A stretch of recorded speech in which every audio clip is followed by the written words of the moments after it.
शंकर केरल प्रदेश में मालाबार प्रांत के पूर्णा नदी के किनारे सला के गांव में नबुंदरी वंश में इनका जन्म हुआ। जय हिंद दोस्तों, टॉप फ्लाइट विषय में आप सभी का स्वागत और अभिनंदन। आज हम पढ़ने वाले हैं क्लास 10 संस्कृत। क्या क्लास 10 संस्कृत का हम पढ़ेंगे आदि गुरु शंकराचार्य का आज पाठ का सारांश पढ़ने वाले हैं। ये हर साल बोर्ड एग्जाम में 4 मार्क्स का आता है। बोर्ड एग्जाम 2026 के लिए ये मोस्ट इंपोर्टेंट बन जाता है, क्योंकि देखो जो पाठ का सारांश है ये आपके 7-8 पाठ के सारांश है, ठीक है। तो जिनमें से देखो कवि कुलु कालिदास जी का आता है, ठीक है, विश्व कवि रविंद्र है और आदि गुरु शंकराचार्य। ये 2-3-4 ऐसे पाठ के सारांश है जो हर एक सेट में आपको देखने को मिलते हैं। 3 पूछ जाते हैं, 3 में से 1 लिखना होता है, जो हर एक सेट में आपको देखने को मिलता है। तो आज हम समझने वाले हैं आदि गुरु शंकराचार्य जी का पाठ का सारांश। ये बोर्ड एग्जाम की दृष्टि से बहुत ज्यादा मोस्ट इंपोर्टेंट हो जाता है, तो वीडियो को आप लास्ट तक देखना, आपको कोई डाउट नहीं रह जाएगा। आपको कैसे लिखना ये भी बताऊंगा। आइए हम समझते हैं इनका पाठ का सारांश। मित्रों, समझते हैं आदि शंकराचार्य पाठ का सारांश। हमें लिखना है, सबसे पहले हेडिंग डालना है इसमें जन्म, समय एवं स्थान। फिर आपको लिखना है शंकर केरल प्रदेश में मालाबार प्रांत के पूर्णा नदी के किनारे सला के गांव में नबुंदरी वंश में इनका जन्म हुआ था, ठीक है। कि शंकर केरल प्रदेश में मालाबार प्रांत के पूर्णा नदी के किनारे सला के गांव में नबुंदरी वंश में इनका जन्म हुआ था। इनके पिता का नाम शिवगुरु तथा माता का नाम सुभद्रा था। इनके पिता का नाम शिवगुरु तथा माता का नाम सुभद्रा था। ये बचपन से ही अलौकिक प्रतिभा वाले थे, ठीक है।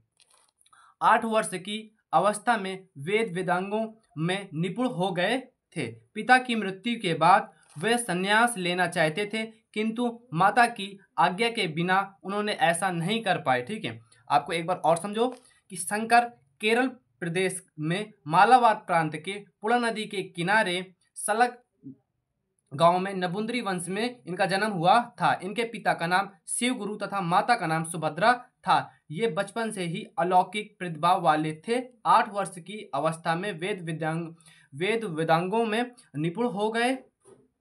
पिता की मृत्यु के बाद वे संन्यास लेना चाहते थे, किंतु माता की आज्ञा के बिना वे संन्यास नहीं ले पाए।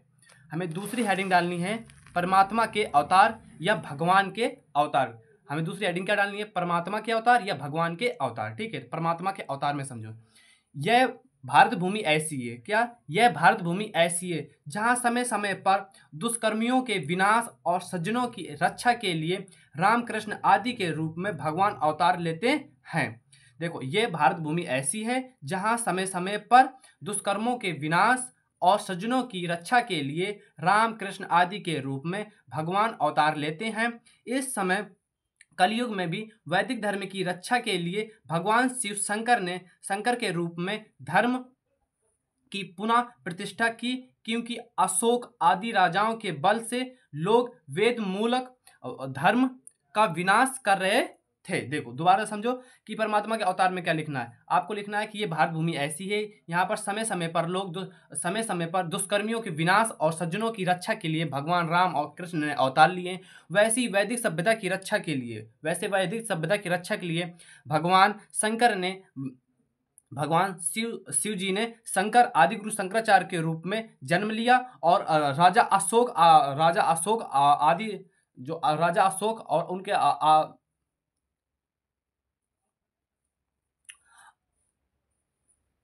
अशोक आदि राजाओं के बल से लोग वेद मूलक धर्म की विनाश कर रहे थे। इस वजह से शिव शंकर जी ने, जो हमारे शंकर जी हैं, भगवान शिव जी हैं, उन्होंने शंकर के रूप में अवतार लिया वैदिक धर्म की रक्षा के लिए, ठीक है। ये आपको समझना है। इसके बाद आपको लिखना है शंकर के सिद्धांत। क्या डालना है आपको? हेडिंग, तीसरी हेडिंग डालनी है शंकर के सिद्धांत। शंकर के सिद्धांत में लिखना है आपको कि शंकर के मत अनुसार, अर्थात शंकर जी के अनुसार, संसार में सुख दुख भोगता हुआ जीव ब्रह्मा ही है।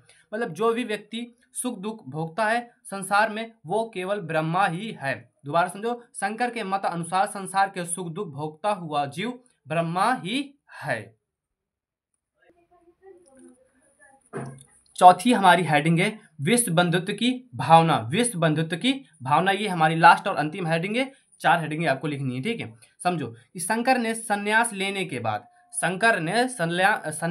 के बाद स्वामी गोविंद दास से दीक्षा ली, अर्थात शिक्षा ली, ठीक है। स्वामी गोविंद दास से शिक्षा ली, वेदांत आदि का अध्ययन कर गुरु से आज्ञा लेने के बाद वैदिक धर्म के प्रचार के लिए चल पड़े। काशी के प्रसिद्ध विद्वान मंडल मिश्र को उन्होंने शस्त्रार्थ में पराजित किया। शस्त्रार्थ में के मतलब प्रश्न पूछे गए, आंसर देने में इन्होंने बातचीत में इनको पराजित किया। कुछ काल के पश्चात वे परिक्रिय प्रवेश की विद्या से कामशास्त्र के ज्ञाता हो गए। फिर मंडल मिश्र की पत्नी शारदा को भी कामशास्त्र में हराया। बाद में मंडल मिश्र उनके शिष्य बन गए और सारे देश में वैदिक धर्म का प्रचार किया। देखो समझो, दोबारा से एक बार और समझो कि शंकर ने संन्यास लेने के बाद स्वामी गोविंद दास से दीक्षा ली, वेद वेदांत का अध्ययन किया। गुरु से आज्ञा लेकर वैदिक धर्म के प्रचार के लिए चल पड़े। काशी के प्रसिद्ध विद्वान मंडल मिश्र को उन्होंने शस्त्रार्थ में पराजित किया। कुछ काल के पश्चात वे परिकेशीय परिवेश की विद्या से कामशास्त्र के ज्ञाता हो गए। फिर मंडल मिश्र की पत्नी, पहले मंडल मिश्र को शस्त्रार्थ में हराया, फिर मंडल मिश्र की पत्नी को मंडल मिश्र की पत्नी शारदा को भी कामशास्त्र में हराया। बाद में मंडल मिश्र उनके शिष्य बन गए और सारे देश में वैदिक धर्म का प्रचार किया। ये था आदि गुरु शंकराचार्य पाठ का सारांश। आपका पाठ का सारांश कैसा लगा? यदि आपको अच्छा लगा हो तो चैनल को सब्सक्राइब कर लेना, क्योंकि नेक्स्ट वीडियो में इसी तरह के और आपको लाने वाला हूं जो बोर्ड एग्जाम में आपको मार्क्स दिलाए। जैसे ये आपको 4 मार्क्स दिलाएगा, आगे की वीडियो में भी आपको वही क्वेश्चन बताने वाला हूं जो बोर्ड एग्जाम में आपको अच्छे मार्क्स दिलाए। वीडियो को आप लाइक कर देना, यदि चैनल पर नए तो चैनल को सब्सक्राइब कर लेना। अब हम मिलेंगे नेक्स्ट वीडियो में, जब तक के लिए जय हिंद जय भारत।